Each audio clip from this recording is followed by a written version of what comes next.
The quantum detection array at Europa Station picked up the signal at 3:47 UTC. Dr. Sarah Martinez stared at the reading for a full minute before alerting her supervisor. The signature was unmistakable. A massive fleet of ships had just dropped out of faster-than-light travel at the edge of the Kuiper Belt. How many? Director Chen asked, his holographic projection flickering slightly in the station's low light. Initial estimates suggest over 3,000 vessels, sir. The largest appears to be roughly the size of Manhattan. Sarah's fingers danced across the haptic interface, bringing up more detailed scans. They're maintaining perfect formation. Definitely not natural objects. The director's expression remained neutral, but Sarah noticed his right hand tapping rhythmically against his leg, a tell she'd learned to recognize during her 5 years at the station. He was excited. Have they detected our quantum array? No, sir. The new metamaterial cloaking is working perfectly. We're completely invisible to their scanning technology. Sarah allowed herself a small smile. They think they're sneaking up on a pre-spaceflight civilization. Perfect. Director Chen's hologram walked through her desk to examine the three-dimensional projection of the approaching fleet. Initiate Protocol Theta. And Sarah, not a word of this to anyone outside the network. The next 72 hours saw the quietest mass mobilization in human history. While the alien fleet crept closer to Earth at sublight speeds, humanity prepared their welcome. No public announcements were made. No armies were visibly deployed. News channels continued reporting on celebrity scandals and sports scores. Social media buzzed with the usual mix of memes and arguments. But beneath this carefully maintained veneer of normalcy, Earth's greatest minds were executing a plan decades in the making. In underground facilities across the globe, quantum computers spun up to full capacity. Orbital defense platforms disguised as communication satellites reoriented themselves with imperceptible precision. And in countless labs and workshops, engineers and scientists made final adjustments to technology that would redefine humanity's place in the cosmos. The aliens' first attempt at communication came exactly as predicted. Their message, broadcast across all frequencies, was meant to be intimidating, a demonstration of overwhelming force and technological superiority. The massive hologram that appeared in Earth's sky showed their fleet in all its glory, sleek, crystalline ships that seemed to defy physics itself. Their ambassador, a towering figure with iridescent scales and multiple sets of eyes, spoke in perfectly translated English. People of Earth, we are the collective. Your world now falls under our protection. Resist, and we will be forced to demonstrate our power. Submit, and you will be granted the privilege of serving a greater purpose. The response they received was not what they expected. Instead of panic or awe, they were greeted by a single human representative. Dr. Maya Patel, a 63-year-old grandmother who specialized in game theory and psychological warfare. She appeared before them wearing a comfortable cardigan and holding a cup of chai tea. "Welcome to Earth," she said, smiling warmly. "We've been expecting you. Would you like to know how long we've been watching your approach? Or would you prefer to discuss the 3 fatal flaws in your fleet's defense systems that we've identified?" The alien ambassador's secondary eyes blinked rapidly, a sign of confusion their anthropologists had documented years ago. "Impossible. Your civilization has barely achieved lunar colonization. Our scans show." "Your scans show exactly what we wanted them to show," Maya interrupted, taking a sip of her tea. "Just as your ship's sensors are currently showing your weapon systems are fully functional and ready to fire. Would you like to test that assumption?" On cue, every weapon system in the alien fleet went dark, not through violence or EMP, but through elegant lines of code that had been weaving their way through the fleet's quantum networks for days, disguised as routine system checks and diagnostic protocols. "What you're experiencing right now is something we call a checkmate in chess," Maya continued. "A game, by the way, that demonstrates humanity's particular talent for strategic thinking. We could have destroyed your fleet's capabilities the moment you entered our solar system. Instead, we waited. We watched. We learned. She set down her teacup. Now shall we discuss terms? Not of our surrender, of course, but of a potential partnership. You see, we've analyzed your technology, your tactics, your biology. You're incredible builders, amazing innovators in your own right. But you have one critical weakness. You think like a collective. Every ship, every soldier, every strategy following the same patterns. Maya's smile widened slightly. Humanity, we're chaos incarnate. Billions of minds thinking in billions of different ways. We create art from discord and strength from disorder.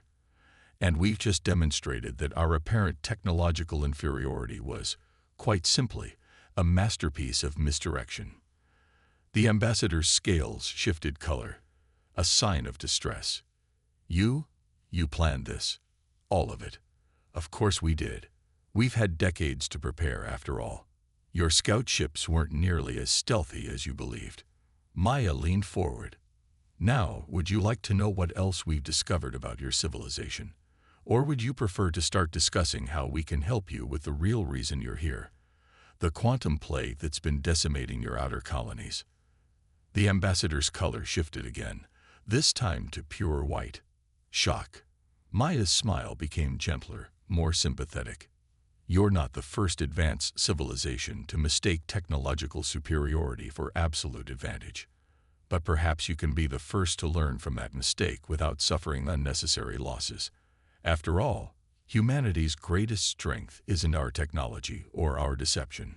She gestured and holographic displays appeared around her, showing scenes from Earth, children playing in parks, scientists collaborating in laboratories, artists creating in studios, people of all cultures and backgrounds working, living, and creating together.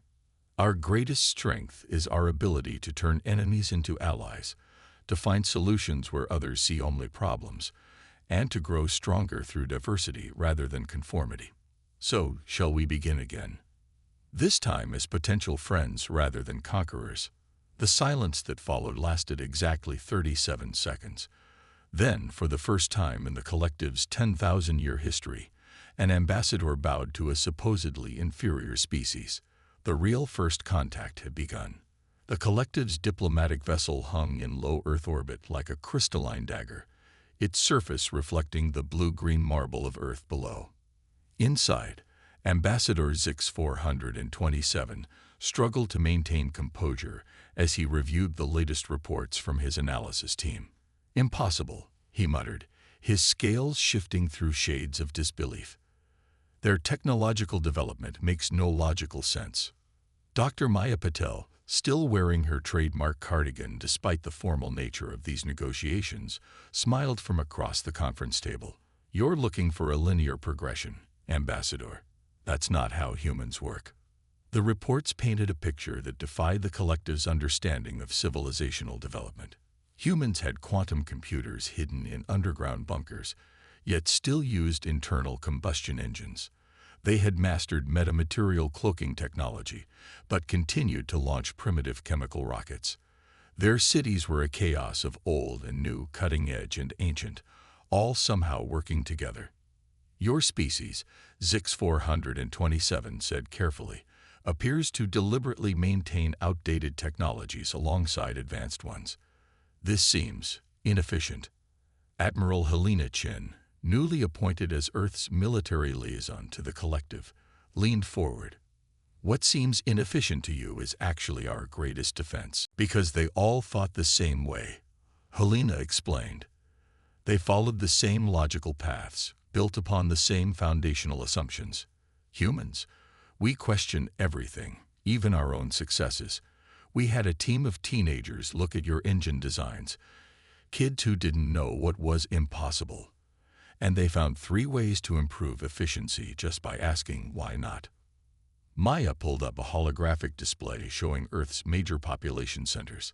Each glowed with a different intensity and color, representing various technological development levels and cultural approaches to problem solving. This is why we maintain our chaos, Ambassador. Each of these communities approaches challenges differently. Some cling to tradition, while others race toward the future. When crisis strikes, we don't just have a plan B. We have plans C through Z, each born from a different cultural perspective and technological approach. The display shifted to show the spread of human innovation across the globe, a wild, seemingly random pattern that nonetheless produced consistent breakthroughs. Your collective values uniformity, efficiency, and control. These are powerful traits, but they're also predictable. Humanity's strength lies in our unpredictability. We're billions of individuals making millions of choices every day, each finding unique solutions to common problems. A new alert flashed across the ambassador's display, more ships reporting unexpected improvements to various systems. His scales shifted to a color neither human had seen before. You're not just demonstrating your capabilities, he realized. You're showing us what cooperation could look like. Now you're getting it. Maya smiled. The quantum play threatening your outer colonies.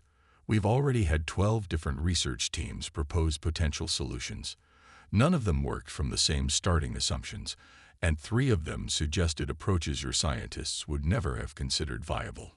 Admiral Chen activated another holographic display, this one showing a complex network of interconnected nodes. This is humanity's problem-solving network.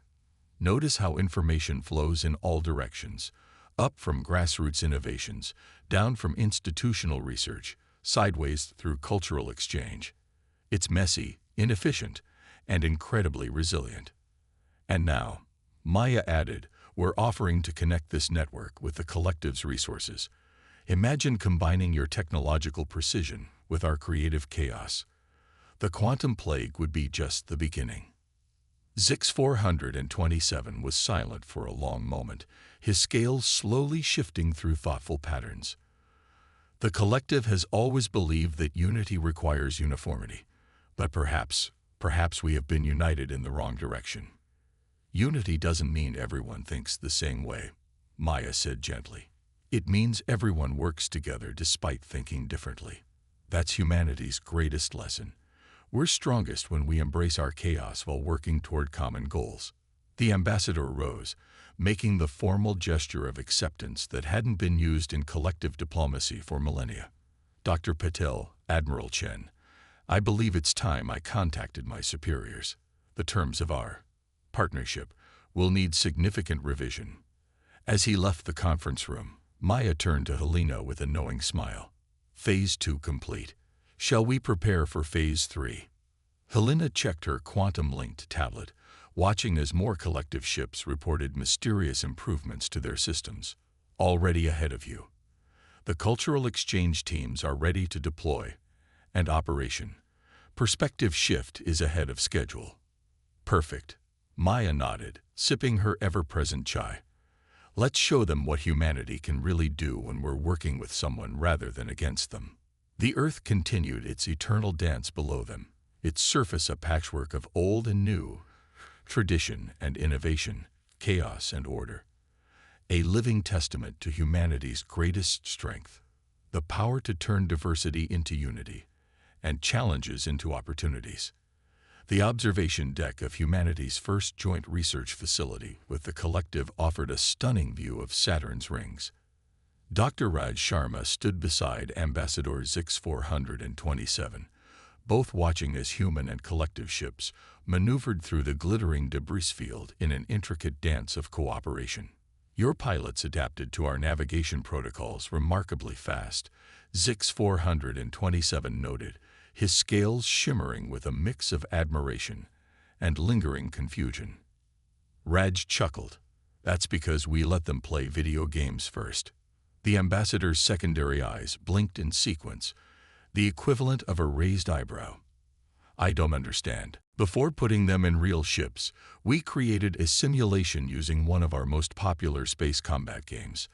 The pilots spent weeks competing to get the highest scores while learning your ship's capabilities. By the time they got into actual collective vessels, the controls felt natural. You turned our advanced spaceflight systems into a game.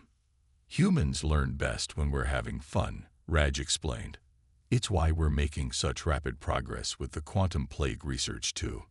Below them, In the facility's main laboratory complex, teams of human and collective scientists were working on the disease that had devastated the alien empire's outer colonies. But unlike traditional collective research methodology, which focused on rigid protocols and hierarchical information flow, the human approach had transformed the entire process. Speaking of which, Raj continued, I think you'll want to see this. He gestured at the holographic display, bringing up the latest research data. Dr. Okoro's team made a breakthrough last night. The numbers and models floating before them told a story that should have been impossible. The quantum plague, a nanotechnological virus that had resisted the collective's best efforts for decades, was showing signs of vulnerability to a treatment derived from human gut bacteria. This can't be correct. Zix 427 scales shifted to deep purple, the color of scientific confusion. The approach is completely unorthodox. That's because Dr. Okoro isn't a quantum physicist. Raj smiled. She's a microbiologist who specializes in human digestive systems. When she looked at the plague's molecular structure, she didn't see an incurable quantum disease. She saw a pattern similar to how certain bacteria communicate.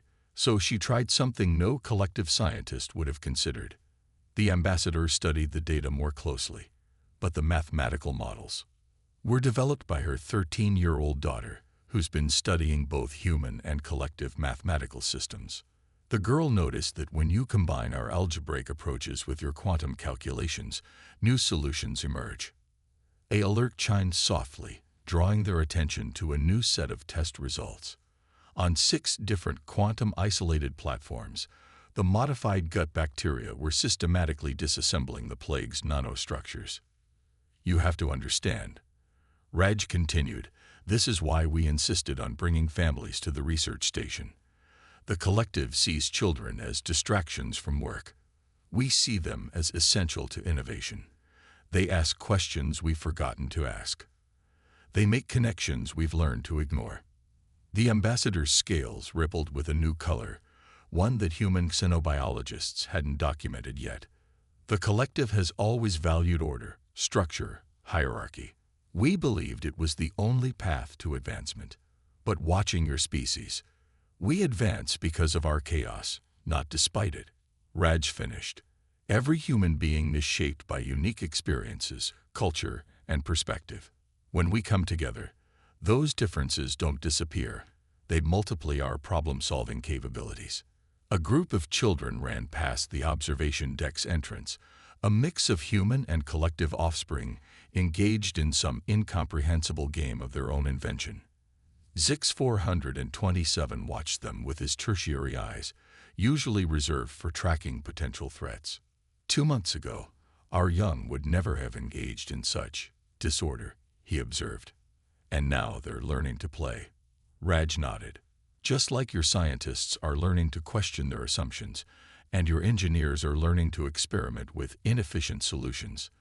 This is how humanity grows, through interaction, adaptation, and yes, a healthy dose of chaos. The ambassador turned all sets of eyes to his human counterpart. The collective council is struggling with these changes. Many believe we are losing our way, becoming contaminated by human disorder. Are we? A young voice interrupted. They turned to find Sophia Okoro, the 13-year-old mathematician, standing in the doorway with a tablet full of new calculations. Contaminating you, I mean. Because my models show your efficiency ratings are up 47% since we started working together. Zix 427 scales shifted through several colors before settling on a deep gold, the color of revelation. No, he said slowly. You're not contaminating us. You're teaching us to evolve. Sophia beamed. Great, because I think I figured out how to boost the bacteria's quantum resonance by modeling it after jazz music. Want to see? The ambassador of the most powerful star empire in known space found himself following a human child to a laboratory where the laws of physics were being rewritten to the rhythm of improvisational music. And somewhere in the back of his highly ordered mind, a new thought began to take root. Perhaps chaos wasn't the enemy of progress after all. Above them, Saturn's rings continued their eternal dance, a perfect blend of cosmic order and chaos that seemed, suddenly, like a message the universe had been trying to send all along. The quantum plague struck Earth on a Tuesday, not through malice or accident, but because humanity insisted on it. When the collective scientists protested, citing the devastation it had wreaked across their outer colonies, Dr. Maya Patel simply smiled and said, "Sometimes you have to invite the storm to learn how to dance in the rain." Now, 3 weeks later, Admiral Helena Chen stood in the United Nations Emergency Command Center, watching as holographic displays tracked the plague's spread across the globe. But unlike the horror shows from the collective's colonies, Earth's infection map told a different story. Remarkable, Ambassador Zix 427 whispered, his scales shifting through shades of awe. Your population centers should be collapsing. Instead, they're adapting. That's because we didn't try to fight it the same way everywhere, Helena explained. Each region is tackling the plague differently, based on their local resources and cultural approaches. The holographic display told the story. In Japan, a network of quantum-enhanced AI systems was predicting the plague's mutations. Indian tech hubs had repurposed ancient Ayurvedic principles through modern nanotechnology. African communities were using distributed computing networks built into traditional tribal communication systems. Look at South America. Dr. Raj Sharma pointed to a cluster of bright spots. They're using modified carnival rhythms to disrupt the plague's quantum harmonics. It shouldn't work, but it does, and better than our traditional containment methods. Sophia Okoro, now 14 and officially recognized as Earth's youngest quantum physicist, burst into the command center with her latest findings. The plague is playing jazz, she announced triumphantly. The adults turned to her, even the collective representatives having learned to take her seemingly bizarre proclamations seriously. The quantum oscillations, she explained, pulling up complex waveforms on her tablet. They're not random or purely mathematical. They're responding to human culture, adapting to our diversity, just like we're adapting to it. It's learning to improvise. Dr. Patel's eyes lit up with understanding. Of course, the plague evolved in the collective's homogeneous environment, where every response to it was identical. Here on Earth, it's encountering thousands of different approaches simultaneously, Helena finished. And instead of overwhelming it, we're teaching it new patterns of existence. Ambassador Zix 427 scales rippled with a color that human xenobiologists had started calling enlightenment blue. Your species isn't just surviving the plague. You're transforming it. Across the globe, the evidence was mounting. In areas where the plague encountered diverse human responses, it wasn't destroying quantum systems, it was enhancing them. Communication networks touched by the transformed plague reported unprecedented clarity. Quantum computers affected by the new strains were developing novel computational approaches. We didn't just create a cure, Sophia declared proudly. We made a friend. The ambassador's tertiary eyes blinked rapidly. A friend. The plague was never just a disease, Dr. Sharma explained, reviewing Sophia's data. It was an emergent quantum intelligence, but in the collective's uniform environment, it could only express itself through destruction. Here on Earth, exposed to humanity's cognitive diversity, it's learning new ways to interact. Helena nodded, just like the collective is.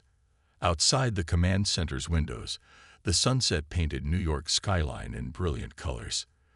The city below was a testament to humanity's resilience.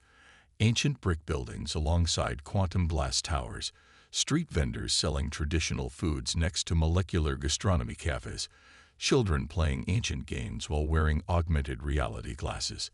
Your chaos, Zix 427 said slowly, isn't chaos at all, is it? It's a different kind of order, a more flexible one. We call it diversity, Maya smiled. And it's not just our strength. It's the universe's natural state. The collective tried to impose perfect order on a quantum level, and the plague was the universe's immune response. But humanity, we surf the waves of chaos. We dance with uncertainty. We embrace the quantum nature of reality itself. A new alert flashed across the screens. The transformed plague had achieved quantum coherence across multiple continents, creating a network of enhanced communication and computation that defied traditional physics. "It's beautiful," Sophia whispered, watching the patterns emerge. "It's like the whole Earth is starting to think in harmony, but not in unison. Like an orchestra where every instrument plays its own part." The ambassador turned all three sets of eyes to Maya. "The collective council will want to know how to replicate this success." "You can't," she said gently. "Not by copying our methods, but you can learn to embrace your own diversity. Every world in your empire has its own character, its own rhythm. Stop trying to make them all play the same note, and let them join Earth's symphony." As if in response to her words, the quantum plague-turned network pulsed with new patterns, incorporating collective communication signals into its growing consciousness. Earth's chaotic harmony was reaching for the stars, ready to teach the universe a new way to dance. Above the command center, the first stars of evening emerge, twinkling with what now seemed less like random scintillation and more like an ancient message. In diversity, there is strength. In chaos, there is creativity. And in the space between order and entropy, humanity had found not just a way to survive, but a way to help the cosmos itself evolve. 1 year after Earth's transformation of the quantum plague, the collective's Grand Assembly convened for the first time in 5 centuries. But this wasn't the sterile, crystalline chamber where uniformity once ruled. Instead, they gathered in a vast garden dome on Mars, where Earth plants grew alongside alien flora in beautiful chaos. Ambassador Zix 427, now bearing the new title of Minister of Evolutionary Development, stood before the assembled representatives of 3,000 worlds. His scales shifted through colors that hadn't existed in the collective's emotional spectrum a year ago. "We came to Earth as conquerors," he began, his voice carrying across the chamber. "We found teachers instead." The garden's quantum-enhanced atmosphere hummed with the transformed plague's consciousness, now a benevolent network that connected minds across the galaxy. Through it, humans and aliens alike could feel each other's thoughts, not in the uniform harmony the collective once sought, but in a rich tapestry of different perspectives. Dr. Maya Patel sat in the front row, still wearing her signature cardigan, though now it was woven with threads of quantum-responsive material. Beside her, Sophia Okoro was furiously taking notes on her tablet, recording the historic moment through the eyes of a teenager who had helped reshape the universe. "The human experiment has exceeded all projections," Zix 427 continued. "Their approach to diversity has been implemented on 17 former collective worlds. The results are unprecedented." The holographic displays showed the data. Worlds that had stagnated under uniform development were blossoming with new ideas. Communities that once moved in lockstep were discovering their own rhythms. The quantum network, once a plague that destroyed through homogeneity, now nurtured growth through difference. Admiral Helena Chen, representing Earth's new Department of Cosmic Relations, stepped forward to join the ambassador. "We didn't just solve the quantum plague crisis," she addressed the assembly. "We discovered a fundamental truth about consciousness itself. The universe doesn't want uniformity.